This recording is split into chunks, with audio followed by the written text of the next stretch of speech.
नमस्कार साथियों, आपका बहुत बहुत स्वागत है मेरे चैनल पर। आज हम हिंदी भाषा का चैप्टर 5 कर रहे हैं, भाषाई विविधता वाले कक्ष की समस्याएं।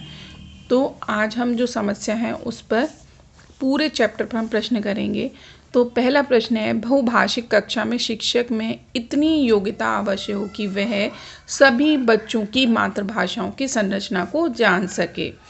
सेकेंड है बहुभाषिकता, यानी बहुभाषिकता में का अर्थ क्या है कि एक ही कक्षा में बहुत सारी लैंग्वेज होना, जैसे हिंदी, मराठी, पंजाबी, अंग्रेजी, कश्मीरी, ये सब आपका जब होगा तब बच्चे क्या है, बहुभाषिकता की कक्षा हो जाएगी। तो वो वही पूछ रहे हैं कि बहुभाषिकता क्या है।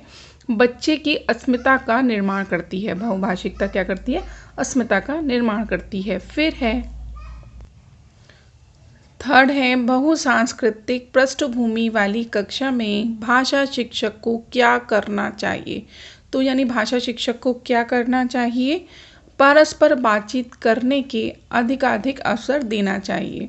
यानी बच्चों को आपस में बात करानी चाहिए, डिबेट वाला या परस्पर बात कराएं।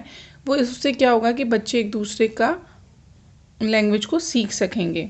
फिर है बहुभाषिक एवं बहुसांस्कृतिक कक्षा में क्या होता है। तो आपको बताना है, बच्चों की मातृभाषा को समुचित सम्मान स्थान देते हुए मानक भाषा से भी परिचय कराना चाहिए। फिफ्थ प्रश्न है, बहुसांस्कृतिक पृष्ठभूमि वाली कक्षा में भाषा शिक्षक को क्या करना चाहिए। थर्ड ऑप्शन है, परस्पर बातचीत करने के अधिकाधिक अवसर देने चाहिए।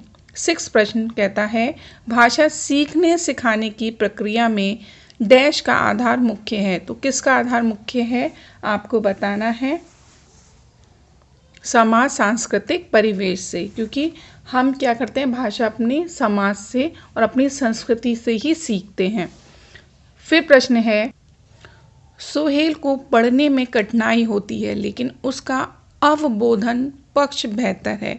सोहेल की समस्या है क्या, बताइए किसमें पढ़ने में कठिनाई होती है। तो आपको जो बीमारियां पता होंगी कि कौन कौन से विकार होते हैं, उसमें आपको बताना ही क्या है। तो इसका राइट ऑप्शन है डिसलेक्सिया। डिसलेक्सिया जो बीमारी है वो पढ़ने से संबंधित है। फिर बात हम करते हैं 8 प्रश्न की, विभिन्न कार्य क्षेत्रों में जुड़ी प्रयुक्तियों से परिचय करने के अवसर जुटाने चाहिए, क्योंकि क्या करना चाहिए, इस सामाजिक परिस्थितियों को साधने में मदद करता है। नेक्स्ट है, एक से अधिक भाषाओं का प्रयोग। एक से अधिक जब भाषाओं का प्रयोग होता है तो वहाँ क्या होता है, संज्ञानात्मक रूप से समृद्ध होने का संकेत है।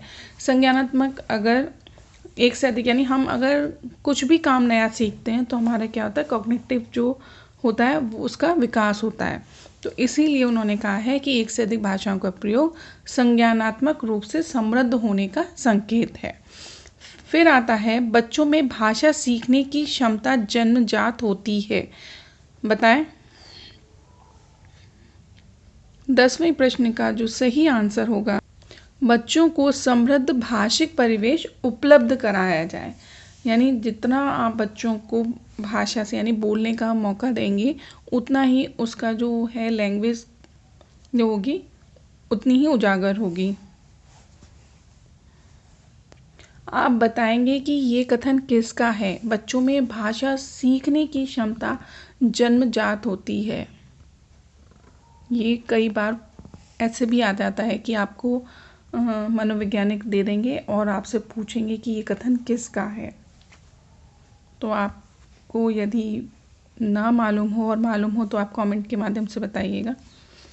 और इसका जो सही ऑप्शन है वो मैं आपको बताऊंगी अपने वीडियो के लास्ट में।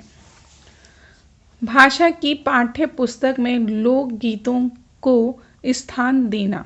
यानी अगर मान लीजिए भाषा की पाठ्य पुस्तक में लोकगीत आ गए, तो आपने देखा होगा छोटे छोटे जो बच्चे होते हैं उनकी बुकों में लोकगीत लिखे होते हैं।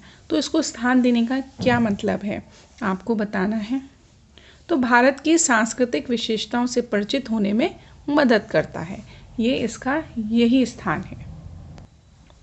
12वां प्रश्न कहता है, भाषा सीखने में होने वाली त्रुटियां। यानी जब हम भाषा सीखते हैं तो उसमें कुछ गलतियाँ तो होती ही हैं, तो आपको बताना है क्या हैं। भाषा सीखने की प्रक्रिया के स्वाभाविक पड़ाव हैं, यानी त्रुटियां जो हैं वो स्वाभाविक ही हैं। जब भी कोई काम आप सीखेंगे तो गलतियां तो होंगी, ये स्वाभाविकता है कहते हैं ना। तो वही चीज़ आपकी भाषा पर भी लागू होती है। भाषा सीखने में होने वाली त्रुटियां भाषा सीखने की प्रक्रिया के स्वाभाविक पड़ाव हैं। अब नेक्स्ट देख लेते हैं। सोहेल 1 साल पहले असम से पंजाब आया है। वह हिंदी भाषा का प्रयोग करते हुए त्रुटियां करता है। एक शिक्षक के रूप में आप यानी इस कथन को सही मानेंगे? बताइए। आप एक भाषा शिक्षक हैं और वो ऐसा कर रहा है तो आप क्या कहेंगे? सोहेल को भाषा प्रयोग के अधिकाधिक अवसर व प्रोत्साहन देना चाहिए, यानी वो असम को क्या कह रहा है? ओसोम कह रहा है। तो आप जितना ज़्यादा उसको कहेंगे कि आप भाषा का प्रयोग करें, यानी बोलने के लिए, और आप पढ़ाएंगे उसको, आप बार बार उच्चारण रिपीटेड कराएंगे तो उसकी भाषा सही हो जाएगी। तो वही आपका क्या है? अवसर को प्रोत्साहन देना है।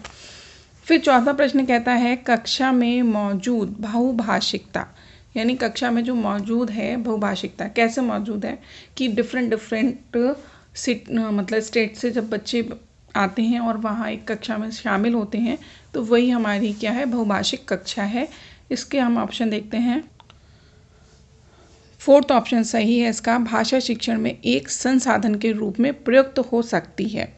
बहुभाषिक कक्षा के संदर्भ में आप इनमें से किस गतिविधि को सर्वाधिक उचित मानते हैं? आपको उचित बताना है। तो हम किसे उचित मानेंगे? स्वतंत्र शब्द को 10 बार बोला जाए, नहीं, ये तो अभ्यास कराना हुआ। सूर्य अस्त हो गया वाक्य को 10 बार लिखिए, ये नहीं। हिंदी पाठ में आए चिड़िया पुस्तक कौओं को आपकी भाषा में क्या कहते हैं बताइए, यही उचित मानेंगी कि क्या कर रहे हैं आप? बच्चों को कक्षा में गतिविधि दे रहे हैं, यानी वो सोचेगा भी, लिखेगा भी, फिर बोलेगा भी। नेक्स्ट है हिंदी भाषा की पाठ्य पुस्तक में लोकगीत को शामिल करने का कौन सा उद्देश्य सबसे कम महत्वपूर्ण है? आप देखिए, उद्देश्य तो है लेकिन सबसे कम आपको बताना है। देखिए सबसे ज़्यादा जो गलत होते हैं ना, मैं आपको बता दूं, हमारे जो सबसे ज़्यादा गलत होते हैं नहीं वाले और इस टाइप के प्रश्न। क्या होता है, हम जल्दी जल्दी में ना प्रश्न तो पढ़ते हैं लेकिन आंसर को नहीं समझ पाते हैं और हम वो गलत कर जाते हैं। आप देखिएगा, अगर आपने पहले दिया हुआ है तो आप अपनी गलतियों को अगर छांटेंगे ना तो आपने यही गलतियां करी होंगी और जो होती हैं वो यही होती हैं। तो आप इस पर ज़रूर ध्यान दें कि ये गलती हमसे ना हो, क्योंकि ये मैं कहूँ तो ये सिली मिस्टेक है। ये सिली मिस्टेक की वजह से ही हम लोग थोड़े थोड़े नंबरों से परेशान हो जाते हैं। 16 का आपको बताना है तो कौन सा है? 1। लोकगीतों से समृद्ध राज्यों की जानकारी देना, ये सबसे कम है। सबसे अच्छा क्या है? वैसे तो लोकगीतों की रसानुभूति, लोकगीतों के माध्यम से भारत की संस्कृति विशेषता से परिचित कराना, ये मेन है, लेकिन सबसे कम पूछा है तो 1 ऑप्शन इज राइट।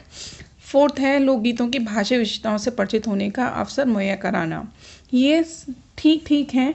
सबसे अच्छा तो 3rd ही है, लेकिन उसने पूछा है सबसे कम, तो हम बताएंगे नंबर 1 जो है वही हमारा ऑप्शन है और वही राइट आंसर है। 17 है। 17 क्या कहता है? एक बहुभाषिक कक्षा में आप किसे सबसे कम महत्व देंगे? इसमें भी सबसे कम महत्व पूछा है तो आप किसे देंगे? तो आप देंगे बच्चों को सिखाना कि 2 भाषाओं के मध्य विद्यमान समानता व अंतर का विश्लेषण कैसे किया जाता है। आपको इस चीज़ में कोई भी अंतर बताने की ज़रूरत नहीं है। बच्चे को सिखाने का मेन मोटिव होता है बहुभाषिक कक्षा में। बहुभाषिकता क्या है या देख लेते हैं। बहुभाषिकता भाषा सीखने में एक महत्वपूर्ण संसाधन है। नेक्स्ट है 19 प्रश्न। बहुसांस्कृतिक पृष्ठभूमि वाली भारतीय कक्षाओं भाषा शिक्षण के लिए अति आवश्यक है। बताइए क्या है इन 4 ऑप्शन में? आपका जो सही ऑप्शन होगा वो होगा 1, परस्पर बातचीत के लिए अनेक अवसरों का निर्माण देना, यही है। देखिए, अगर आपको पॉजिटिव टैग वर्ड और नेगेटिव टैग वर्ड आप चाहते हैं तो मैं इस पर एक वीडियो ज़रूर लेकर आऊँगी, लेकिन मैंने थोड़ा सा इसके बारे में बताया हुआ है अपने चैनल पर, आप उसे देख सकते हैं। समावेशी कक्षा के संदर्भ में भाषा शिक्षण के लिए अनिवार्य है। तो भाषा शिक्षण के लिए क्या अनिवार्य है, इसे देख लेते हैं। विभिन्न प्रकार की गतिविधियों का उपयोग, जो भी आप मतलब एक्टिविटी करा सकते हैं समावेशी कक्षा में, ये आपके लिए अनिवार्य है।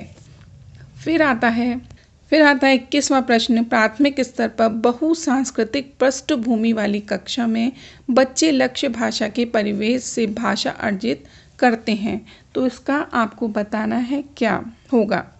धीमे धीमे भाषा के रचनात्मक प्रयोग का अभ्यास करने लगते हैं। यानी अगर आप उन्हें एक लक्ष्य भाषा के परिवेश में भाषा अर्जित के लिए भेजें और फिर वो क्या करेंगे, धीरे धीरे सीख ही जाएंगे। ठीक है। फिर आता है 22 प्रश्न। जैसे मैं आपको बताऊं, जब हम कोई भी चीज़ सीखते हैं और उसका हम भरपूर प्रयास करते हैं, अभ्यास करते हैं, बार बार उसी परिवेश में बैठते हैं या कार्य करते हैं, गतिविधि करते हैं, तो हम क्या करते हैं, धीरे धीरे सीख ही जाते हैं। उसी तरह से आपको ये समझकर ही आंसर करना होगा। पहली कक्षा में पढ़ने वाली अंकिता अक्सर ड वाले शब्द को गलत तरीके से बोलती है, तो आप क्या करेंगे बताइए। तो हम क्या करेंगे, स्वयं ड वाले शब्दों को सहज भाव से उसके समूह प्रस्तुत कर उसे धैर्यपूर्वक बोलने का अभ्यास कराएंगे। कई बार होता है ना, हम ड और ड़ में डिफरेंस बताते हैं बच्चों को, नहीं ये ड है और ये ड़ है, इस तरह से। और फिर कुछ शब्द लिखकर उसका उच्चारण भी कराते हैं। इसी तरह से हम अपनी कक्षा में ये करेंगे। 23 प्रश्न आता है, एक भाषा शिक्षक के रूप में सबसे बड़ी चुनौती क्या है, आप बताइए। सबसे बड़ी चुनौती लगती है कि बहुभाषिक कक्षा के शिक्षण के लिए उचित रणनीतियाँ तय करना, क्योंकि भाई बहुत सारी लैंग्वेज हैं और आपको उस रणनीति बनानी पड़ेगी कि मैं ऐसा कैसे समझाऊं कि हर एक बच्चे को समझ में आए। तो ये मेरे हिसाब से सबसे बड़ी चुनौती है। फिर देखते हैं, एक बहुसांस्कृतिक कक्षा में आप एक भाषा शिक्षक के रूप में किस बात को अधिक महत्व देंगे। तो हम सबसे ज़्यादा महत्व देंगे बच्चों को भाषा प्रयोग के अधिक से अधिक अवसर देने पर। तो यही हमारा राइट ऑप्शन है। आपको पसंद आए तो लाइक शेयर सब्सक्राइब ज़रूर करिएगा। अब तक बने रहने के लिए धन्यवाद। और मैंने आपसे पूछा था, वो कथन है चॉम्स्की जी का। आप चॉम्स्की जी के बारे में पढ़ेंगे तो आपको पता लगेगा। धन्यवाद।